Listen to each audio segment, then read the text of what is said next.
Bonjour, aujourd'hui donc on va discuter d'un nouveau livre que je viens de terminer, que je viens de lire. Alors c'est un livre qui traite sur la DGSE, quoi. Donc c'est L'homme de Tripoli, l'auteur s'appelle Jean-François L'Huillier, et donc c'est un récit d'un chef de poste en Libye. Voilà. Alors, qu'est-ce qu'il faut savoir avant d'aborder le livre? Donc, c'est un officier traitant, l'auteur, au sein de la DGSE. Si je me rappelle bien, c'est un spécialiste du contre-espionnage et de l'antiterrorisme. Et donc, il est officiellement chef de poste de la DGSE à l'ambassade, mais donc il est tamponné par... Enfin, il est connu par les autorités libyennes en tant qu'agent de liaison parce qu'en fait, il occupe un poste au sein de l'ambassade et donc il ne peut pas être officier traitant pour recruter des sources parce que ça va faire des problèmes. Donc il est là officiellement comme agent de liaison et il a une pancarte sur le dos, quoi. Donc il est connu des autorités, hein. Donc il ne peut pas pratiquer son activité de recrutement de sources humaines.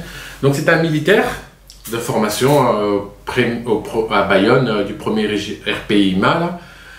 Et donc voilà, il est là-bas à l'ambassade de Libye, à Tripoli, quoi. Et voilà. Donc alors, il faut savoir aussi que c'est un amoureux de la Libye, parce que quand on lit le livre, on sent qu'il aime la Libye, qu'il aime l'Afrique du Nord, enfin l'Afrique du Nord entre parenthèses, mais surtout la Libye, hein. On le sent très bien dans le livre. Et donc il vit avec sa femme dans une petite villa, que sa femme elle adore cette maison en Libye, enfin à Tripoli, quoi, on le voit bien. Donc alors un peu d'historique sur l'auteur du livre, parce qu'on apprend, j'ai appris ça en lisant les livres. Donc dans les années 90, on le retrouve en Scandinavie pour recruter un terroriste du GIA algérien en coopération avec les services scandinaves. Et donc, il va réussir à recruter un terroriste et en échange, ils vont lui offrir l'asile en France. Alors, après 2000, il est en Jordanie, hein, coopération en matière de terrorisme avec les services de sécurité jordaniens. Alors, en 2000, il est nommé agent de liaison à l'ambassade de Tripoli en Libye, hein. Donc, en fait, l'auteur, il arrive juste, je crois, 2 semaines avant le soulèvement libyen, quoi. En Libye, hein. Vous vous rappelez les révoltes arabes et tout ça, donc c'était là-bas, quoi. Et donc, il est aussi actif dans la Corne de l'Afrique, hein, au niveau de la lutte contre les Chebabs.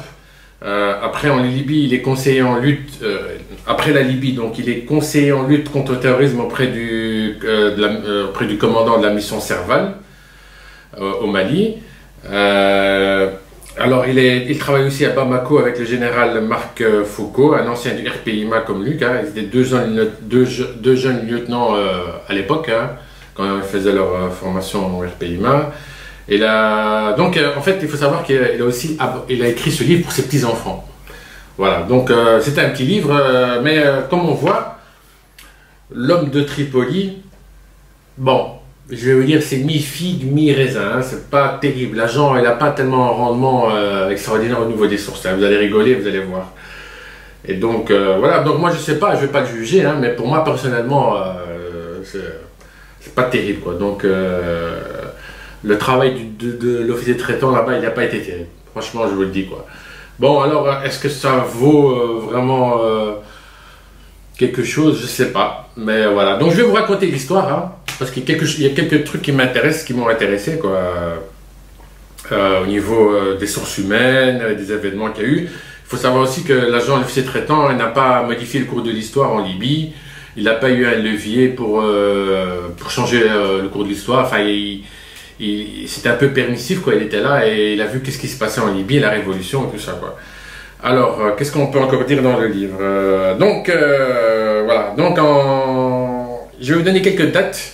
Pour ceux qui ne savent pas, parce qu'il faut un peu connaître les grandes dates de la Libye, avant d'aborder le sujet du livre, quoi, on va rentrer dans le livre. Donc en février 2011, il y a les émeutes en Libye, hein. Il y a l'intervention de l'OTAN avec l'empressement de Sarkozy, l'ancien président Nicolas Sarkozy et David Cameron, hein, Premier ministre au Royaume-Uni. En novembre 2011, on a l'élimination de Kadhafi, parce qu'il a été attrapé, ils l'ont tué, quoi, les civils, quoi, voilà, quoi. Alors en 2012, on a l'élection du Congrès national, c'est-à-dire ce sont des libéraux qui l'emportent sur les islamistes. Alors il y a un président qui a été élu, et donc en fait à ce moment-là, donc les milices contrôlent le pays. En 2013, on a une guerre civile entre milices pour prendre les installations pétrolières, parce que le nerf de la guerre, c'est l'argent. On s'en fout de prendre les territoires, mais on prend les installations pétrolières. En 2014, on a un Premier ministre qui fuit le pays, la Libye. On a l'élection d'un Parlement qui est élu, qui est reconnu par la communauté internationale et par l'ONU. Alors retenez bien 2014, pourquoi? Parce que vous allez voir que la France va jouer double jeu. C'est ce qu'on apprend, il ne le dit pas dans le livre, mais dans la réalité, on le sait. Parce que, voilà, donc ça, il faut retenir la date. On a une coexistence de deux parlements, de gouvernements rivaux. Donc on a le Parlement élu démocratiquement à Tripoli, qui est reconnu par la communauté internationale. Et puis de l'autre côté, on a le maréchal Haftar, qui est lui soutenu par la France, par la Russie, par les Émirats arabes unis. Voilà, et donc les Égyptiens aussi le soutiennent. Donc lui, il est pour la guerre, parce qu'il va essayer de prendre le contrôle du pays avec l'aide de la France, les services actions, les instructeurs sont là. Même du côté anglais, ils étaient sur le terrain, ils apportenaient de l'aide au maréchal Haftar, alors qu'ils apportaient des armes aussi au maréchal Haftar, alors que c'était interdit, il y avait une résolution de l'ONU, mais ils ne le respectent pas. Alors, il faut savoir que Tripoli était soutenu par la Turquie. C'est la Turquie qui a sauvé le Parlement, qui a sauvé la constitution de Tripoli, des institutions qui ont été élues démocratiquement. Alors, le Qatar, lui, soutenait un djihadiste. Je veux dire un peu plus tard, qu'est-ce qu'il en est ce djihadiste avec l'Arabie Saoudite. Il s'appelle Belhaj, voilà. Abdelkrim Belhaj, je pense. Ça, donc, on a en 2019, donc, le maréchal Haftar, donc avec l'aide de la France, de l'Égypte, de la Russie, avec la milice Wagner, il y avait aussi sur le terrain des sociétés militaires privées françaises. Donc si vous regardez les vidéos sur YouTube, vous allez voir un ancien agent de service action qui étaient trois, il y en a un qui a été assassiné, ils ont été kidnappés par les milices, ils jouaient double jeu. Et donc, voilà, tout ce monde se retrouve sur un terrain d'affrontement. Et donc, il y a des gens, des pays comme la France, avec les autres pays, le dictateur, avec l'armée du dictateur égyptien, Al-Sisi, qui vont jouer leur propre partition pour essayer de prendre le contrôle du pays en soutenant une partie. Donc, on revient dans le livre, si vous avez tenu jusque-là. Donc Jean-François Lullier, l'auteur du livre, qui raconte son histoire, il a deux missions officielles, une qui est officielle et une autre qui est non officielle. Alors, donc, il est là pour développer, en Libye, donc il est là pour développer un partenariat de lutte contre le terrorisme avec les services libyens. Et en fait, donc, le problème, c'est qu'il y a des milices islamistes dans le Derna, c'est une région montagneuse, et donc ils sont affiliés à l'AQMI.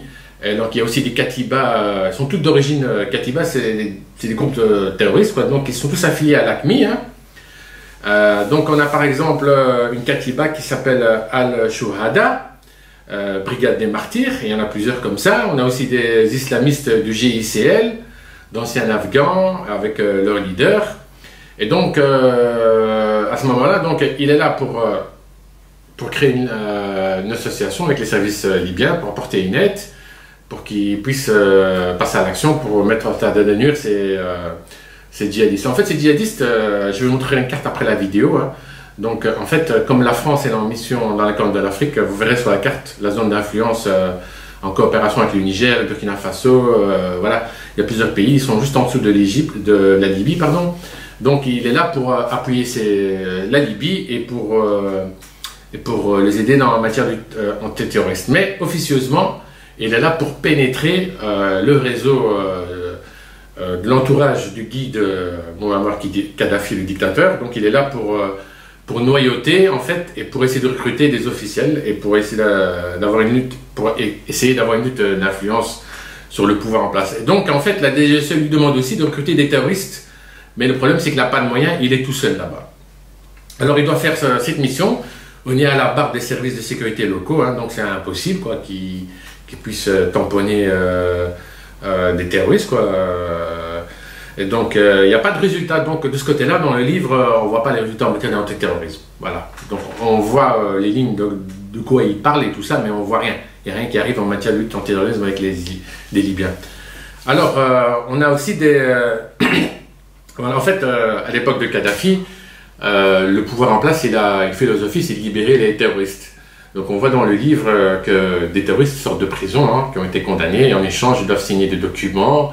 Ils doivent faire une repentance devant la télévision en disant voilà, je m'excuse d'avoir fait du terrorisme et tout ça. Donc ces gens ils vont être libérés sur le territoire libyen et voilà. Donc on voit l'officier traitant, il ne comprend pas très bien pourquoi on libère des terroristes comme ça, quoi. Donc comme je vous ai dit, retenez l'épisode des terroristes en Libye, il n'y a rien de concret en matière de lutte, quoi. Alors dans sa fiche de mission, il y a une fiche de mission pour que tout officier traitant reçoive, hein. Donc c'est dynamisation des échanges et comprendre le fonctionnement du gouvernement et l'infiltrer. Alors, on voit dans le livre donc, que Jean-François Lillier, l'officier traitant de la DGSE, il rencontre beaucoup Abdallah Senoussi. Donc, c'est le numéro 2 du régime, hein, c'est le beau-frère, il est marié avec une des filles de Kadhafi, je pense. Donc, il a beaucoup de contacts avec lui, hein, il collabore avec lui en matière d'antiterrorisme, c'est ce qu'on dit dans le livre. Alors, il faut savoir qu'Abdallah Senoussi, il est recherché par la France, hein. Il est responsable en tant que terroriste d'avoir organisé l'attentat contre l'avion où 50 Français, une cinquantaine sont morts. C'est l'avion qui survolait Lockerbie en Grande-Bretagne, je ne sais pas si vous vous rappelez de ça.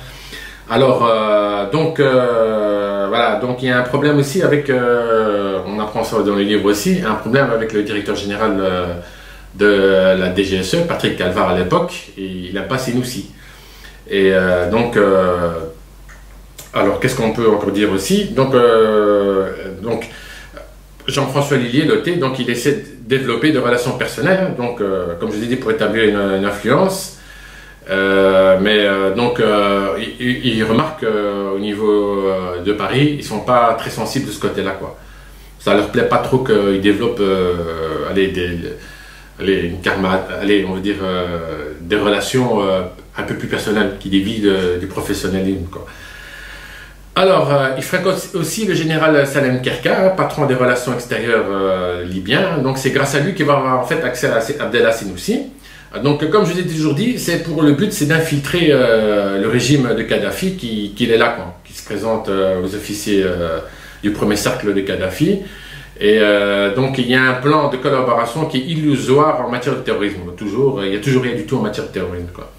Elle a aussi rencontré le général Kilani, un général, je ne sais pas c'est qui, hein, donc voilà. Alors il demande de l'aide pour un compatriote à ce moment-là, il demande de l'aide pour libérer un compatriote français qui s'appelle Pierre Carmat. Il est détenu par une nébuleuse ACMI, hein. Alors il a été enlevé le 26 novembre au Mali. Et alors donc en échange de cette libération, 4 terroristes vont être libérés pour que le TASS français soit libéré. Et donc, ce sont tous des détenus de l'ACMI, quoi, d'Al-Qaïda, de l'ACMI. Et donc, il y a des pays qui ne sont pas contents parce qu'il y en a qui sont recherchés par la Mauritanie, par exemple, et un terroriste qui est recherché. Donc, ils ont été libérés en échange du français. Alors, il rencontre aussi, durant son séjour, le fils de Kadhafi, Motassem. Voilà. Alors, on sent dans les livres que Jean-François Lillier, il est très heureux d'avoir rencontré le fils de Kadhafi, d'avoir rencontré ses généraux. Voilà, donc on voit un peu l'état un peu euphorique, hein, de l'officier traitant. Bon, moi je sais pas pourquoi il est comme ça, mais voilà, c'est comme ça, c'est dans les livres. Alors, il a aussi organisé un rendez-vous avec le totem de la DGSE, hein, avec un autre responsable du gouvernement, je pense. Donc, donc toujours à ce niveau-là, on ne sait toujours pas quel est le résultat en matière de lutte antiterroriste. Donc voilà. Elle a aussi, donc, il y avait aussi un autre objectif, c'est de recruter un imam de Janzour, proche de la famille Kadhafi. Il y avait aussi un autre religieux qui occupait un emploi de traducteur au niveau de traducteur, donc il traduisait pour le service de l'ESE, donc il voulait le recruter aussi. Donc c'est l'Office de la sécurité extérieure, l'équivalent de la DGSI en France, quoi, chez nous, quoi. Alors, c'était des cibles de choix, mais on ne sait pas dans le livre s'il a réussi à les recruter. Donc là, c'est un mystère. Donc il y a aussi des problèmes avec l'ambassadeur à l'époque, Gouillette. Il n'y avait pas des atomes crochus, donc il y avait un peu de lutte d'influence, de concurrence entre les deux, l'un n'aimait pas l'autre, voilà quoi. Alors, au niveau des sources, on va parler. Donc au niveau des sources, je vais dire franchement, le résultat est nul. Nul de chez nul, hein, donc au niveau des sources libyennes. Alors, donc c'est ici qu'on va commencer à rigoler, avec le récit dans le livre qui est raconté par l'auteur. Alors, il faut savoir qu'en fait, quand Jean-François Lhuillier arrive en poste en Libye, pour prendre sa place, quoi, ses fonctions, il est présenté à Jasmin. Jasmin, c'est une source, un traître dans le cercle rapproché de Kadhafi. Et donc, ce traître, il a été présenté par l'assistant du chef de poste à l'époque, qui s'appelle Pierre-Yves, si je me rappelle bien, voilà, Pierre-Yves. Et donc, c'est pas à noter, hein. Et donc, Pierre-Yves présente Jasmin, et il s'avère que donc Jasmin, c'est quelqu'un qui est important au niveau de la DGSE. Donc, à la DGSE, j'étais heureux de l'avoir recruté. Et donc, Pierre-Yves va devoir entrer en contact avec Jasmin. Et donc, directement, les problèmes, ils apparaissent. Par exemple, Jasmin ne connaissait pas les filatures, il n'avait pas d'itinéraire de sécurité, il prenait aucune mesure de sécurité. Il était là comme un touriste, quoi. Et il y avait des mesures de sécurité à prendre. Et en fait, Pierre-Yves n'avait pas appris sa source. Alors, il faut savoir aussi que Pierre-Yves, il avait une rentabilité nulle au niveau des sources en Libye. Donc, il a été convoqué et dégagé du circuit. Mais miraculeusement, il a trouvé une source, Jasmin. Et donc, dans le livre, on raconte que Jasmin, il habitait dans le quartier, alors que la réalité, il n'habitait pas dans le quartier. Il habitait dans le quartier éloigné, loin. Et dans ce quartier où se trouve l'ambassade où Pierre-Yves habite, ou je sais pas, soit l'ambassade, soit Pierre-Yves où il habite, dans ce quartier, c'est un quartier résidentiel, il n'y a pas de commerce, il n'y a pas de café, il n'y a pas de supermarché, il n'y a rien du tout. Donc, et cette histoire, elle est racontée en fait à Boulevard Mortier, à la piscine, à la DGSE, comme si c'était un recrutement naturel, qu'en fait, l'OT, donc Jean-François Lhuillier, lui, il se doute que c'est une provocation des services locaux, pour le piéger, parce que cette histoire, elle ne tient pas debout. Et effectivement, elle ne tient pas debout, parce que Pierre-Yves, il était sur la corde raide, il devait dégager, parce que sa rentabilité était nulle, il n'avait rien recruté du tout, il n'y avait rien. Et donc, Jasmin, il tombe à point nommé, et donc, pour Pierre-Yves, ce type, Jasmin, il était nul. Jasmin, il venait par exemple au rendez-vous, donner des rendez-vous dans le café, avec son officier traitant, devant tout le monde, il venait avec des piles de documents. Voilà, des épisodes, on voit dans les livres, par exemple, ils donnent rendez-vous devant une maison, ils le rencontrent là dans la maison, l'officier traitant dans la maison, et Jasmin, il vient avec sa voiture, il se garde devant la maison. Voilà, par exemple, ça c'était des histoires qu'elle racontait dans les livres. Donc moi ça m'a fait rigoler, je me dis comment c'est possible, mais c'est possible, apparemment. Donc pour l'officier traitant, lui, Jean-François Lhuillier, il bénéficie de cette source en fait. Donc pour lui, il essaie de la gérer, de manager. Mais en fait, cette source, c'est une intox. Il apporte rien comme renseignement, mais Boulevard, la DGSE, c'est hypnotisé. Donc, ils ont investi, la DGSE, ils ont investi beaucoup d'argent dans Jasmin. Par exemple, Jasmin, il avait beaucoup de projets économiques, mais ils sont tous tombés à l'eau, ils ne marchent pas. Ils ont investi beaucoup d'argent, donc la DGSE ne voulait plus arrêter, ils voulaient continuer avec cette source, quoi. La DGSE pense qu'on peut le retourner vraiment, mais ça ne marche pas. Donc la DGSE, au niveau rentabilité de la source, elle était nulle, hein, il le dit Jean-François Lhuillier. Et donc, faut savoir aussi que donc, à la DGSE, il existe un bureau des contrôles des manipulations dont le rôle est d'examiner les prémices d'une relation et d'alerter les problèmes qui se passent avec les sources. Et eux, donc, ils n'ont rien vu. Et il n'y a pas eu de sanction de ce côté-là non plus. Donc on continue, hein, tout le monde, comme les autruches, regardent dans le sol, là, sous la terre. Donc ils ont vu que du feu, quoi. C'est ce que moi j'ai noté dans le livre, quoi. En fait, en clair, ils sont nuls de chez nuls, hein, à la DGSE pour la Libye, quoi. Total, du début jusqu'à la fin de l'histoire. Hein. Donc voilà, donc qu'est-ce qu'on peut encore dire Ah oui, en fait, donc moi, quand j'ai lu le livre, il était question en fait, donc en fait à un moment donné, l'OT il était absent et donc il voulait garder contact avec Jasmin et il avait suggéré de créer une boîte aux lettres morte. Une boîte aux lettres morte, c'est un endroit quelque part dans la ville, dans un parc, n'importe où. On va aménager une cache et on va déposer des cartes mémoire, enfin du matériel quoi. et avec un signe distinctif quelque part en ville sur un mur ou une poubelle ou un poteau, l'agent va pouvoir aller examiner la boîte aux lettres et on va pouvoir communiquer comme ça sans avoir de contact. Et c'est mieux comme ça pour la sécurité de tous. Et en fait, il n'a pas été possible que ce Jasmin, ce Libyen là, puisse jouer au jeu des espions parce qu'apparemment, moi ce que j'ai compris, il est trop vieux. Ou c'est un grabagère, ou je sais pas, parce que ça n'a pas été possible, quoi. Donc voilà, c'est tombé à l'eau, donc on a continué comme ça à prendre des risques. Voilà, quoi. Après la libération de la Libye à Tripoli, quoi, donc l'OT lui a signifié la fin de la collaboration avec Jasmin hein, via Skype, c'est ce qu'on apprend dans le livre. Et pour ça, je vais vous lire qu'est-ce qu'il dit dans le livre l'auteur. L'absence de recrutement de sources humaines fut reprochée à Pierre-Yves. Sermonné à plusieurs reprises, une mission d'inspection lui fut envoyée, puis il fut convoqué à Paris pour réfléchir à son manque d'accès. Il pensait que ses heures étaient comptées. Jusqu'au jour où apparut celui qui deviendra Jasmin. En fait, deux affaires allaient contribuer à sauver sa tête. Le recrutement du Libyen et le destin du chef de poste d'Hamas, Yann. Donc, Yann, c'est un spécialiste du contre-terrorisme, devenu également une cible qui ne pouvait compter sur le réseau de soutien de son secteur d'appartenance. Maintenant, aux mains de Marc. Au contraire de Pierre-Yves, ancien du service de recherche, que défendaient ses anciens collègues, vent debout contre l'attaque des adeptes du contre-terrorisme. Jasmin arrivait à point nommé pour appuyer cette stratégie. Donc, en fait, qu'est-ce qu'il faut comprendre? C'est qu'en fait, Pierre-Yves, comme je vous ai dit, son recrutement, il est faux. C'est une source, Jasmin, c'est une source qui est bidon. Hein. C'est une intox des services locaux. Donc, pour sauver sa tête, il faut des résultats. Donc, il a inventé, c'est la vérité, il a inventé ça. Mais dans les livres, on ne vous le dit pas comme ça, quoi. Ça, c'est pour Pierre-Yves. Voilà.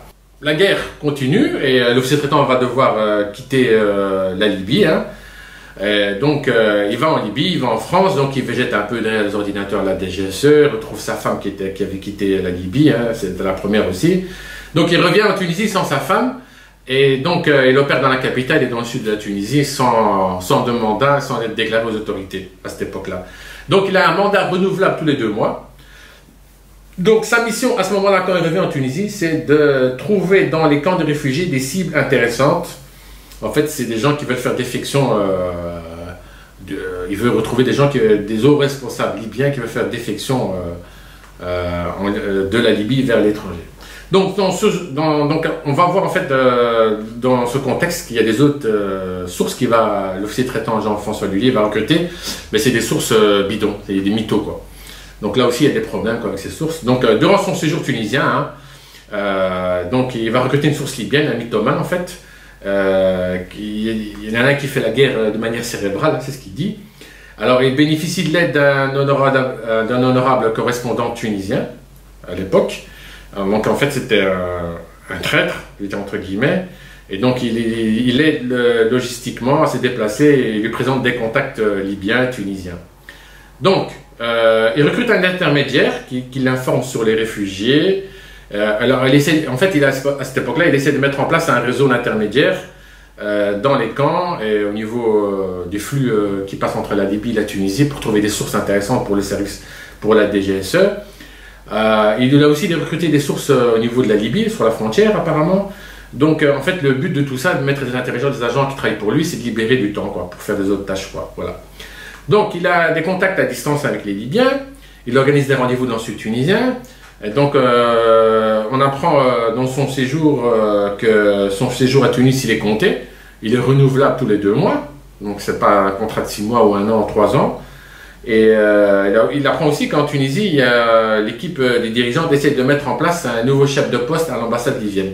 Donc, pendant qu'il travaille, qu'il fait le job, il apprend donc qu'à Paris, ils sont occupés à magouiller pour essayer de mettre un chef de poste à sa place. Vous imaginez?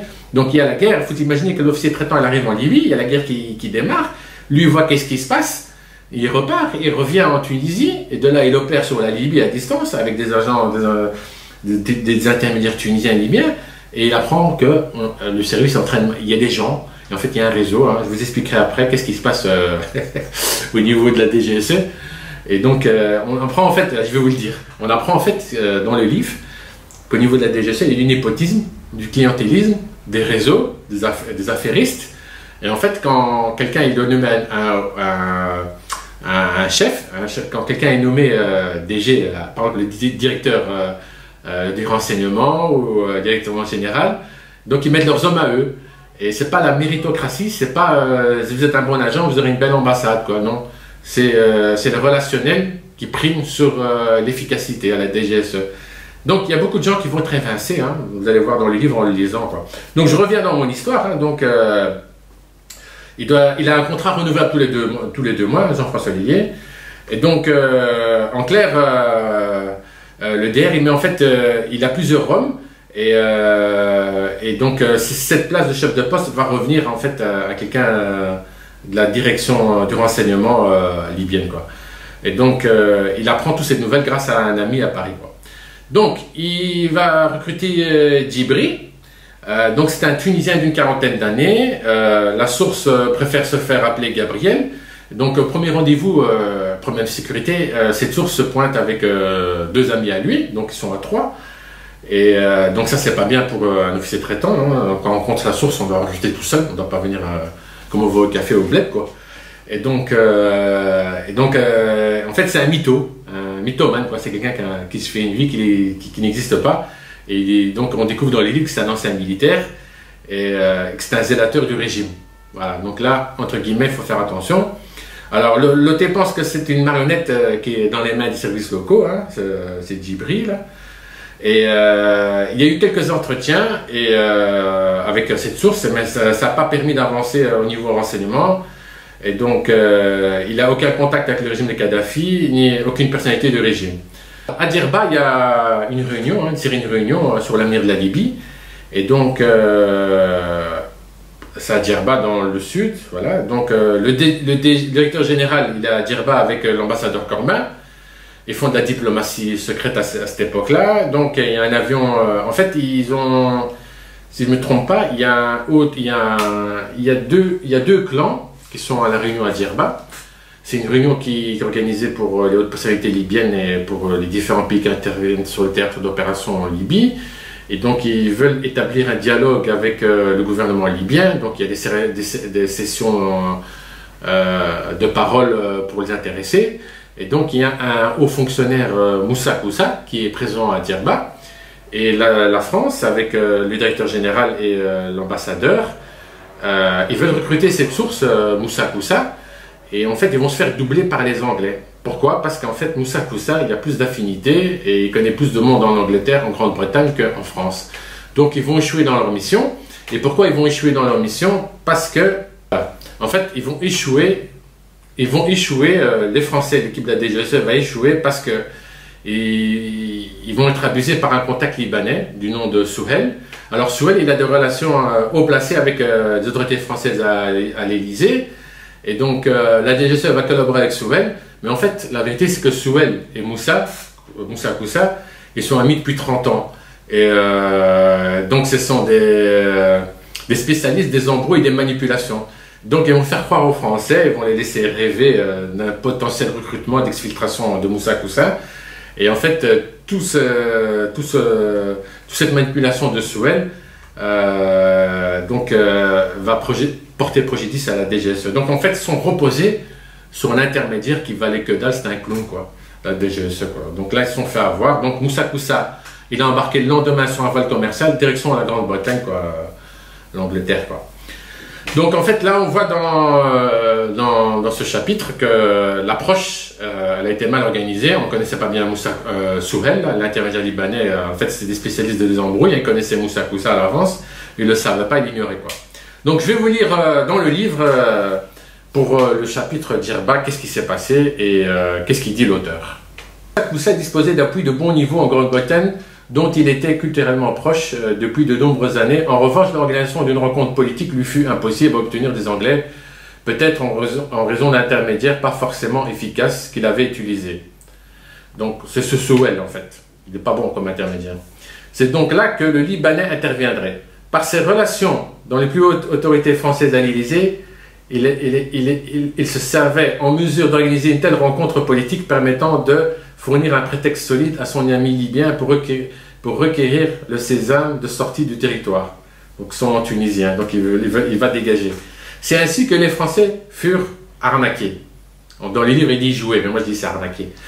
L'humiliation étant toutefois supportable tant qu'elle n'était pas sur la place publique. À l'origine de l'intoxication de Claude Guéant et des services, Swen les avait encore trompés en leur donnant à entendre ce qu'ils entendaient, à savoir une défection arrangée avec des demi-vérités.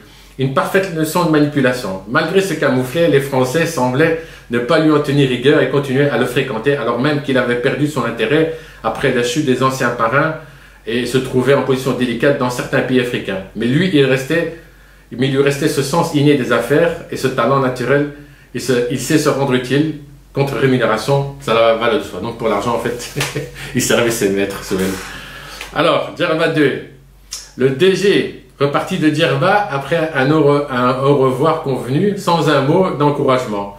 Pour être juste, Patrick Alvar, donc c'est le directeur général de la DGSE à l'époque, une personnalité publique ouverte, ne s'était pas montré plus concerné ce jour-là, ni par ses sentiments intimes, ni par ce qui touchait aux objectifs professionnels qui lui étaient assignés. J'en nourris un certain ressentiment.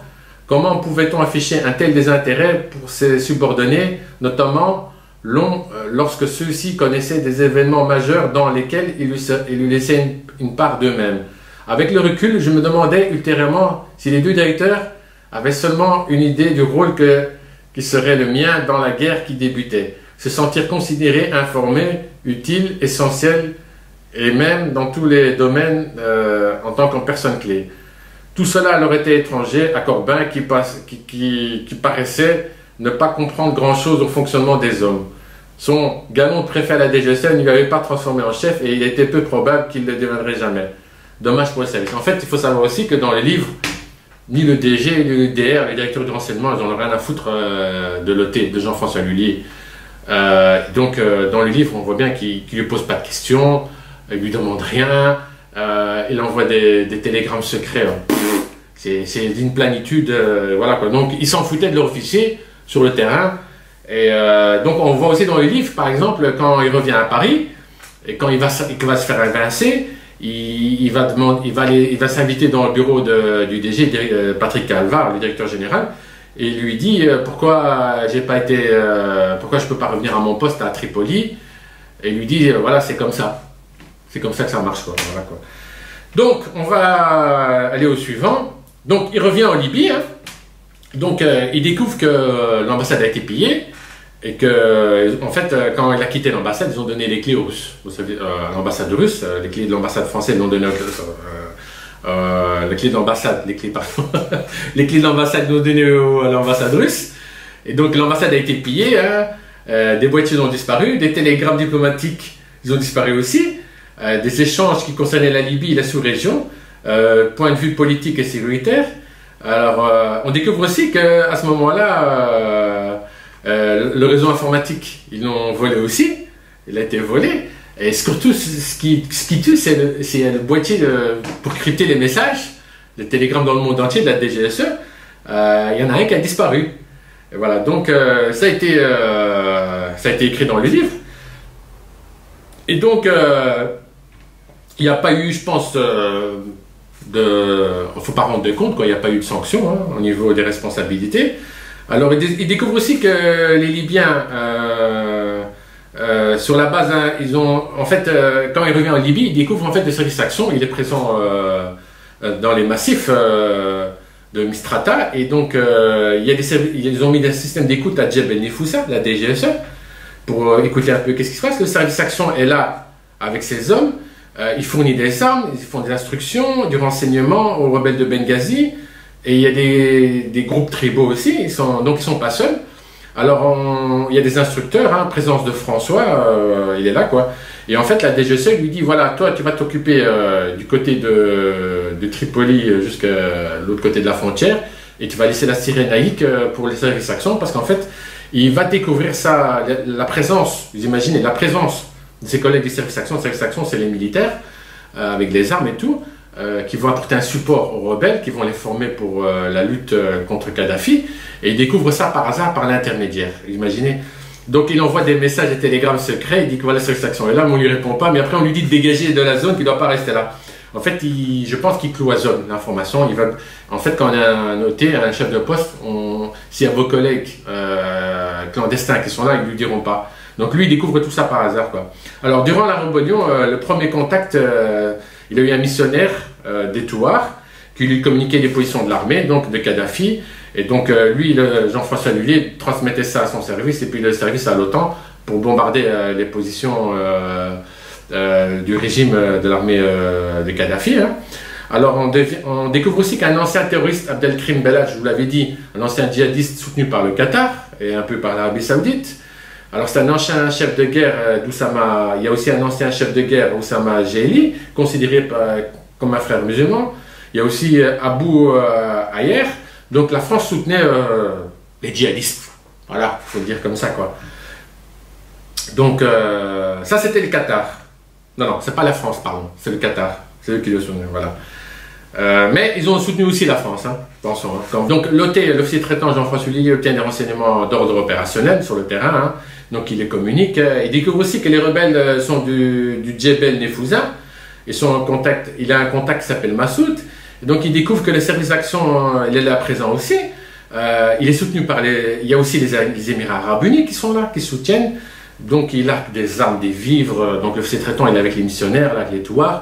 Il lui demande des armes parce qu'ils veulent participer au combat. Alors il y a aussi des comités militaires de Zintan, du centre national, du comité national transitoire. Voilà, c'est comme ça. Et donc, il y a les Touaregs, ils sont là, ils sont soutenus par la DGSE aussi. Et ils demandent de l'aide, des missiles, des fusils de précision, des parachutages de vide, des rations de combat, une communication. Tout ça, ça manquait aux rebelles. On découvre ça dans le livre. Et donc, à ce moment-là, donc, il est là en contact avec les rebelles. On lui dit de dégager aussi du terrain. Et il va trouver un Tunisien, du nom de Radi, et, pour ne pas s'exposer. Donc, celui-là, ça sera son agent sur le terrain. Et donc, il va travailler pour le français, il va se mettre en contact avec les Libyens, mais les Libyens, ils n'en veulent pas de lui, ils pensent que c'était qu'il travaille pour les services spéciaux français, tunisiens, pardon.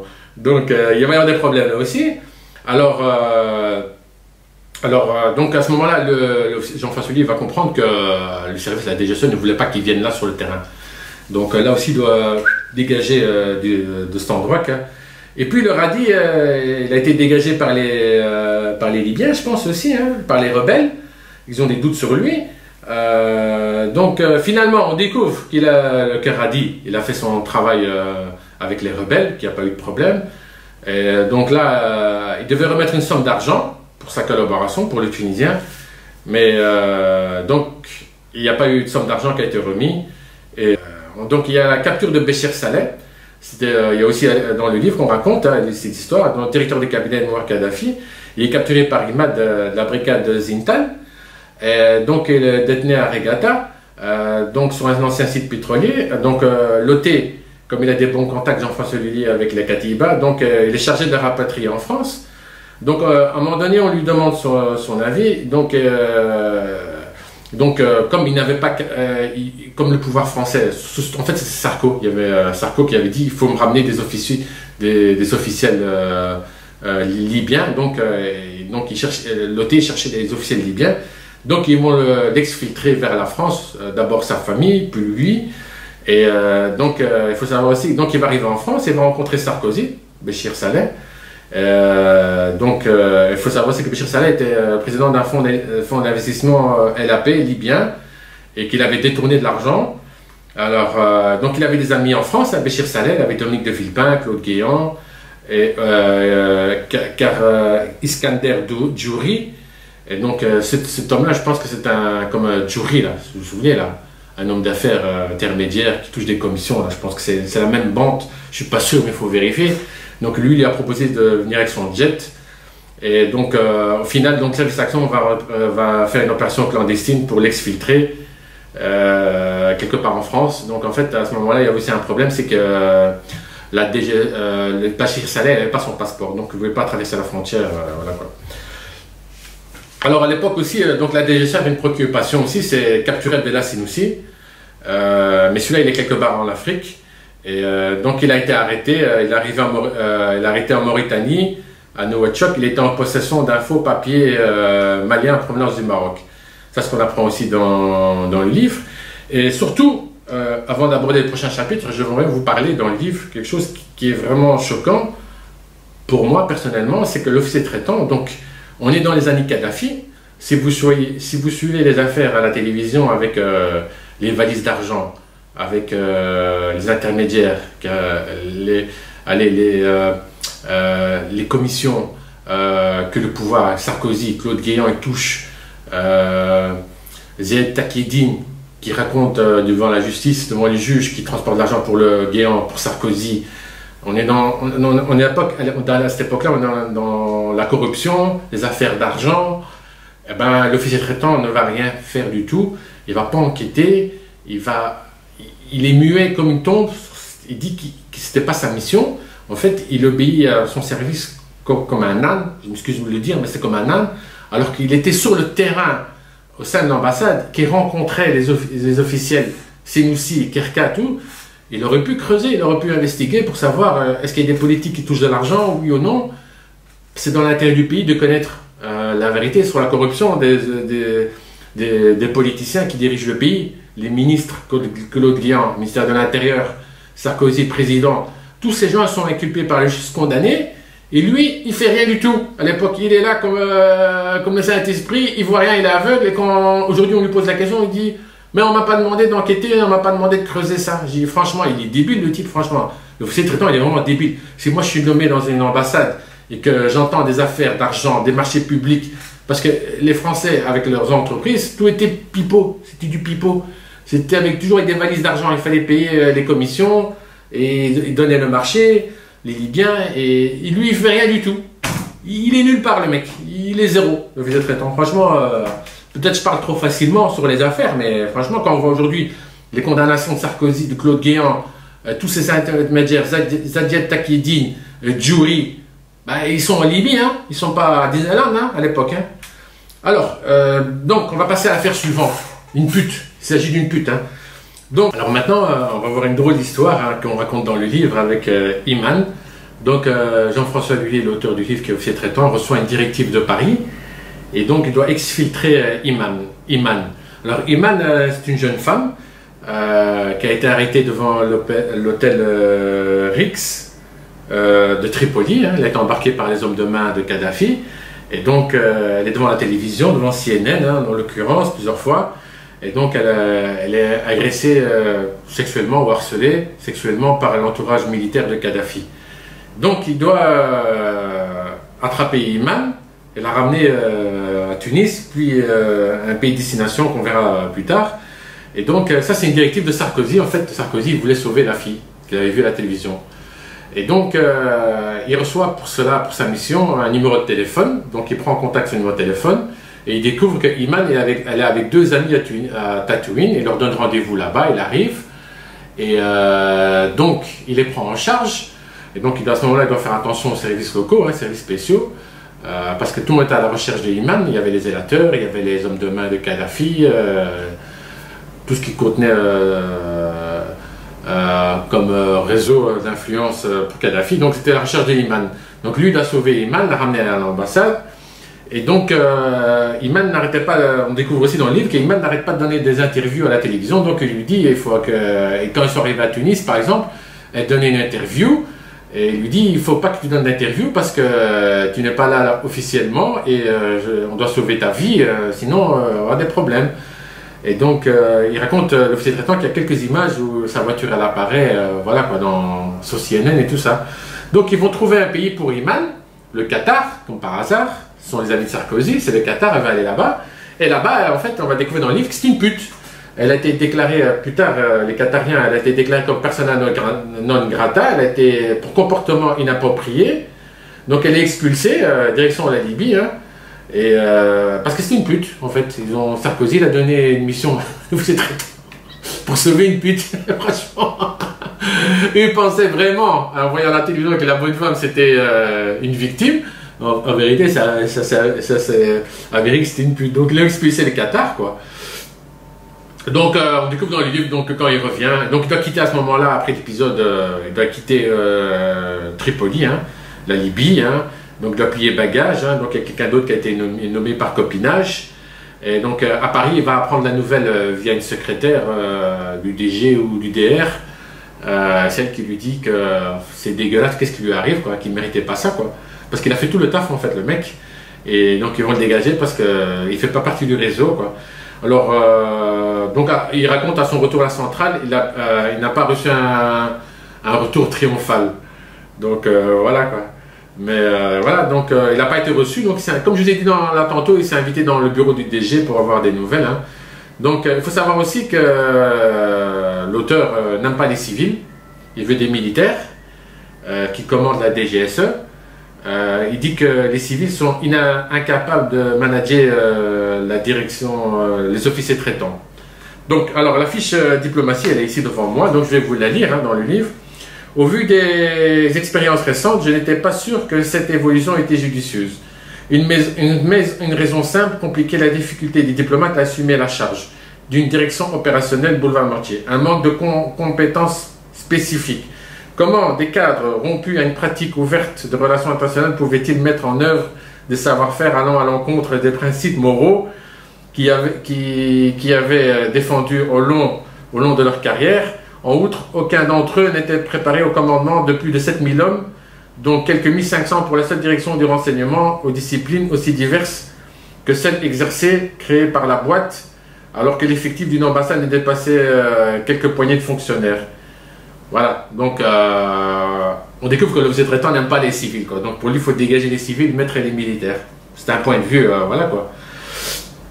Alors il y a encore une autre fiche hein, que je vais vous lire. Cette fiche, elle concerne François Gouillette, hein, l'ambassadeur. Hein. Il n'est pas tendre avec l'ambassadeur aussi.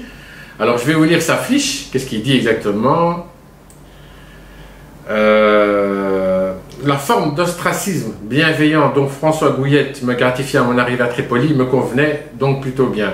Même si je regrettais qu'il ne m'associait pas beaucoup davantage aux activités diplomatiques ou paradiplomatiques qu'il organisait ou auxquelles il pouvait participer. Il avait sur moi l'avantage de l'antériorité de ce pays où il avait effectué, alors jeune secrétaire des affaires étrangères au tout début des années 80, un premier séjour. Il n'était pas décidé à perdre cet atout au risque de me voir le concurrencer sur la scène tripolitaine ou parisienne. Pour être sûr de conserver son avantage, il allait même jusqu'à me demander de prendre connaissance des renseignements que je recueillais et transmettais à la boîte. Une ligne infranchissable qu'il aurait été peu raisonnable de transgresser. J'imaginais mal priver le service de la primeur d'une production lui permettant nécessaire de réagir. C'est ce qu'il disait, quoi. Voilà. Alors, toujours l'ambassadeur, les événements de février 2011 vinrent conforter mes observations. Comme nombre de ses pairs, François Gouillette avait des talents, sauf celui de diriger une équipe. Cela lui était étranger.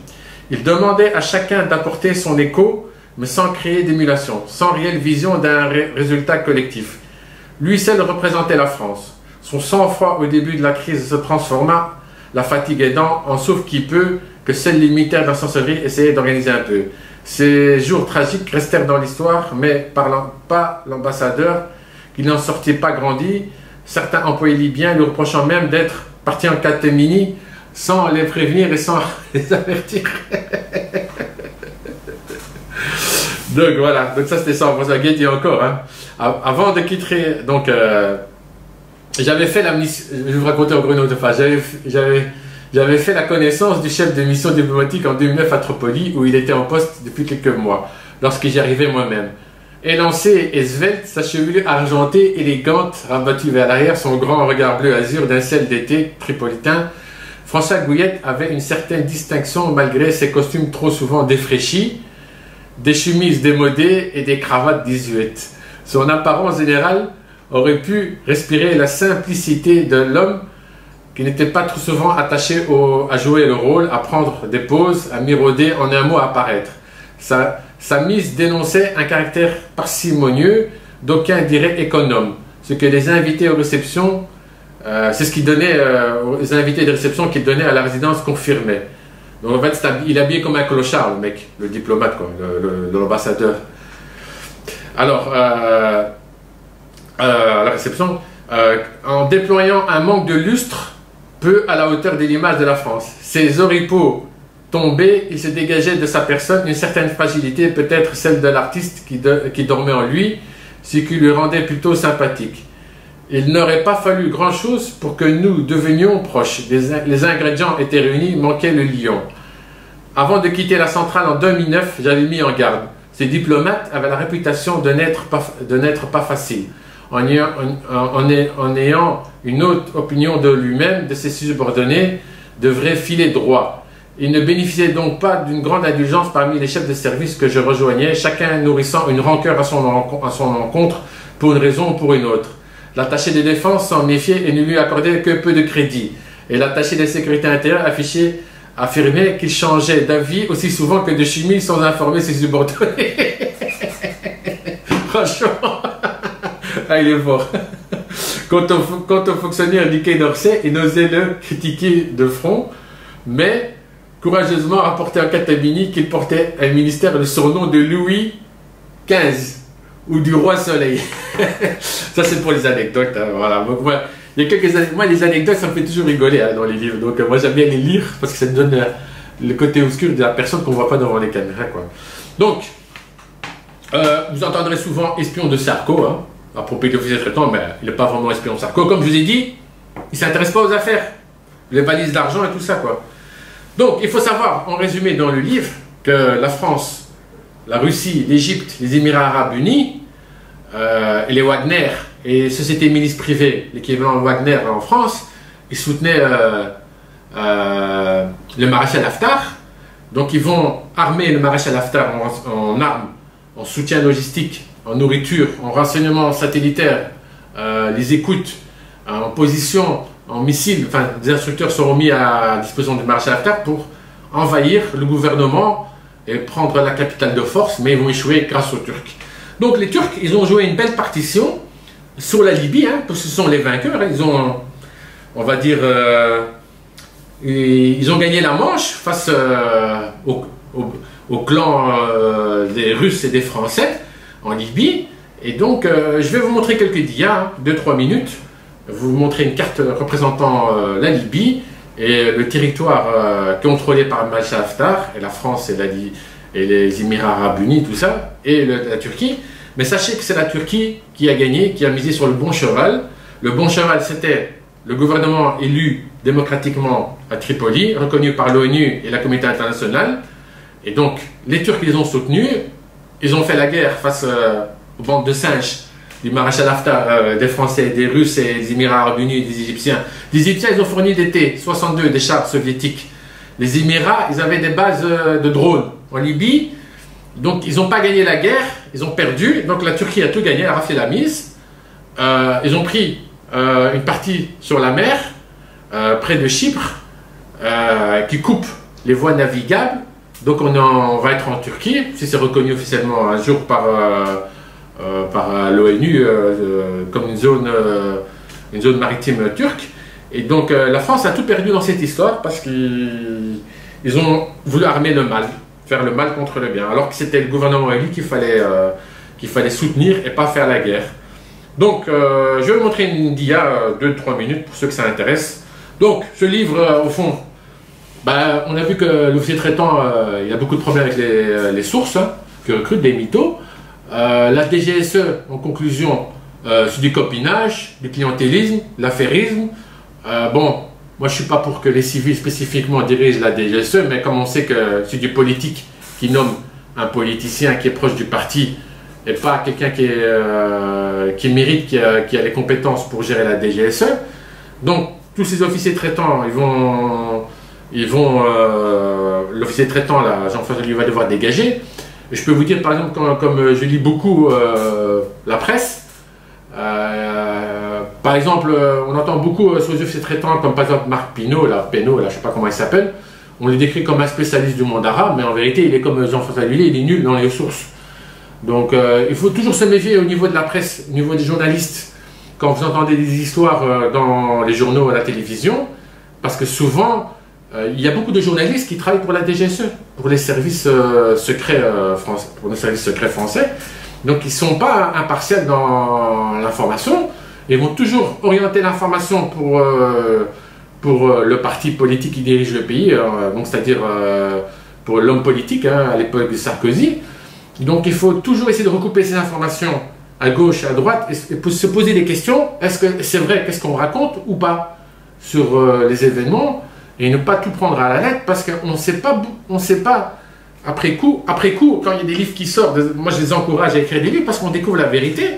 Par exemple, dans le livre que j'ai lu, l'officier traitant ne dira jamais que la France a soutenu le maréchal Haftar, qui tenait le pays avec ses tribus et les sauvages des montagnes. Et il faisait la guerre à un gouvernement qui était élu démocratiquement après la Révolution. Mais il ne dira jamais ça. Il cache, en fait, dans le livre, il écrit jamais dans le livre que Kadhafi c'est un dictateur, un fou, un sanguinaire qui assassinait, qui torturait des citoyens. Il ne le dira jamais. Il ne dira jamais que la France a soutenu le maréchal Haftar. On ne le voit pas. Le type, quand on lit le livre, il écrit la France. Quand on lit les livres, on croirait que la France, elle agit pour faire le bien. Mais en fait, non. On est dans les services secrets. Les services secrets, ce n'est pas des gentlemen. Ce n'est pas des gentlemen qui font le bien. Ce sont des gens qui ont leur propre agenda politique. Le propre agenda, c'est, comme la plupart des pays, c'est prendre les richesses minières. C'est ça. La France, la Russie le fait. Tous les pays le font, sauf les États-Unis et l'Allemagne.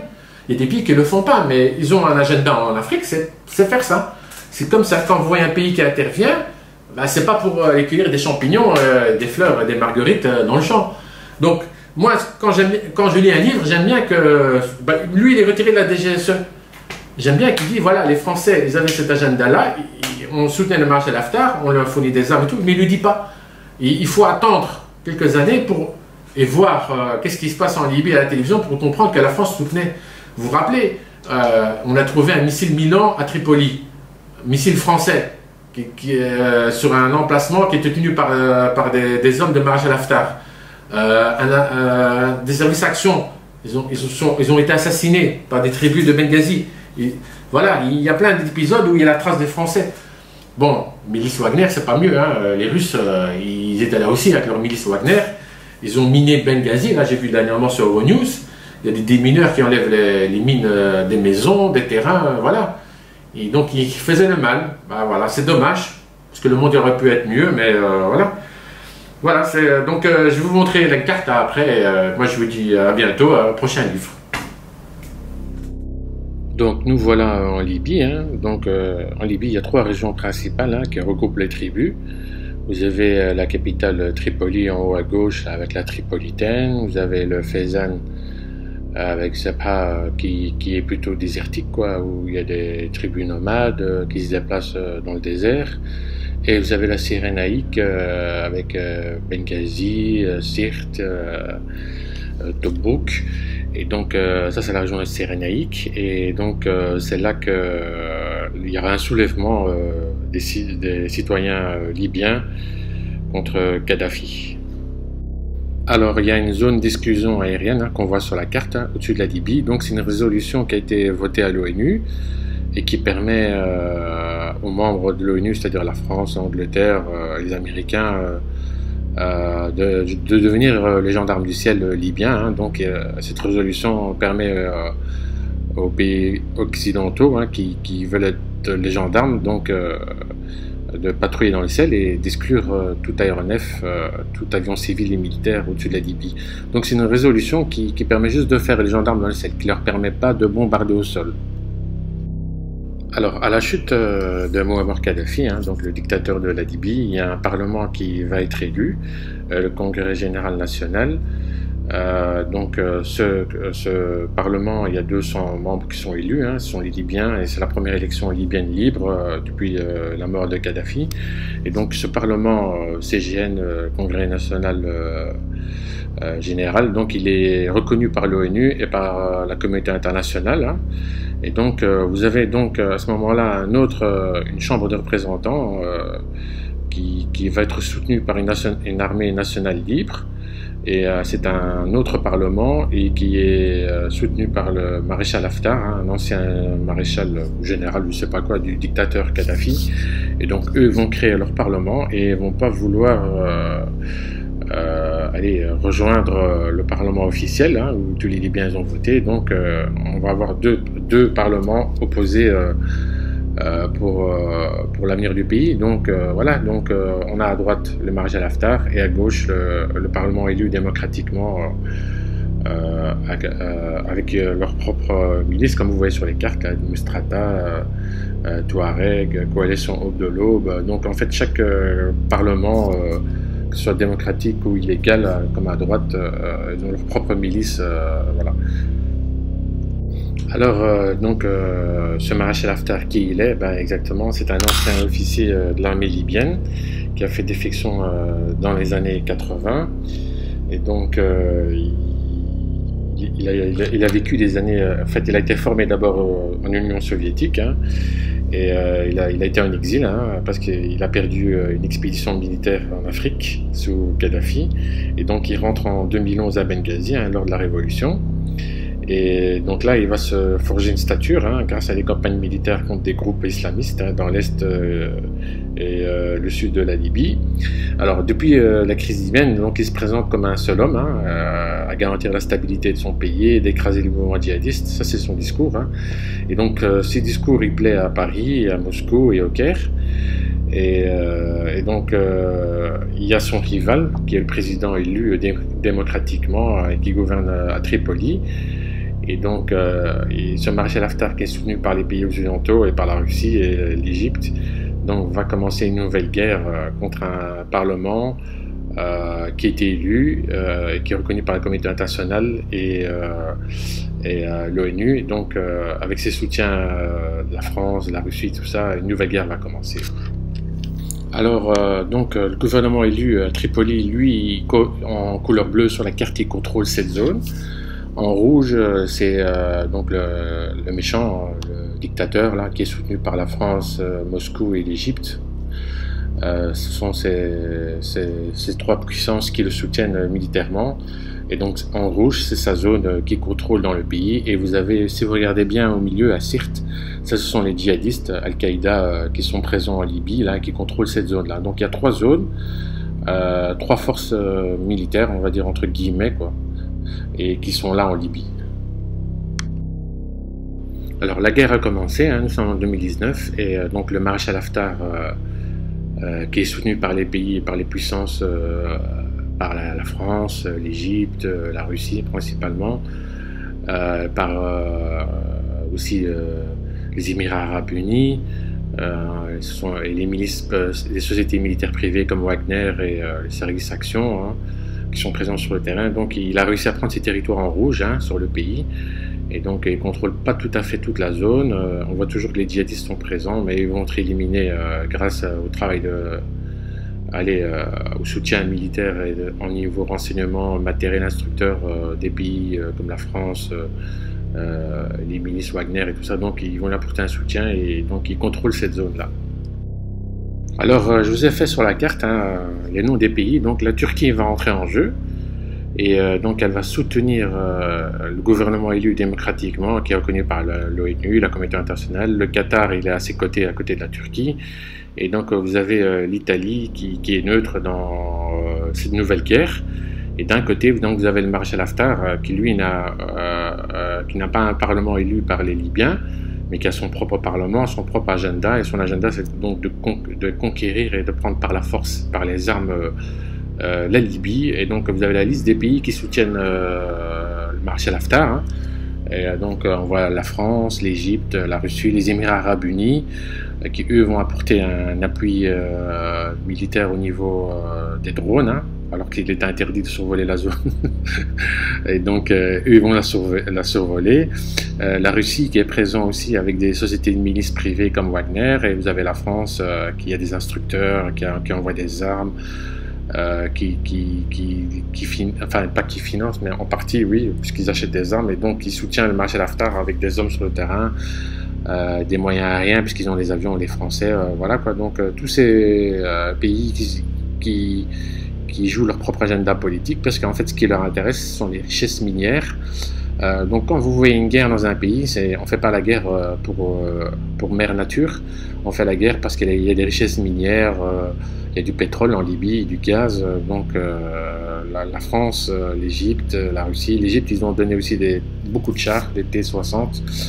L'Égypte, elle a sa frontière en rouge, hein, juste à côté de la Libye, donc ils sont juste voisins, donc ils peuvent vite arriver là-bas avec leurs hommes et tout. Et donc cette bande de clowns, désolé de le dire comme ça, donc ils vont perdre contre la Turquie et le Qatar. Donc le Qatar, qu'est-ce qu'il faisait à l'époque? Donc il acheminait du matériel avec son croissant rouge, Charity, Qatar. Donc ils ont réussi à rentrer via des ports tunisiens de l'armement, du matériel, et avec les yeux fermés et l'argent, le gouvernement tunisien n'a rien vu venir, donc ils ont pu acheminer des armes et tout ça. Donc il faut aussi savoir que, je vais vous dire, c'est que l'ONU a voté une résolution, on ne peut pas vendre des armes aux Libyens, aux belligérants, aux rebelles libyens. Donc ils n'ont pas fait la paix, qu'il n'y a pas une paix civile et un parlement unique sur tout le pays. Donc toutes ces résolutions ont été violées par tous ces pays. Et donc, il y a des gagnants. Donc, vous avez en fait en rouge tous les pays, là, quelques-uns que j'ai mis en rouge sur la carte, qui soutiennent le dictateur Bachar Haftar. Et en bleu, vous avez la Turquie et l'Italie, le Qatar, qui sont du bon côté de l'histoire. Et donc, c'est eux qui vont gagner cette deuxième partie, cette deuxième guerre, vont protéger le gouvernement élu. Et je vais vous montrer maintenant qu'est-ce qu'ils ont gagné exactement. Et vous allez voir que c'est pas rien du tout.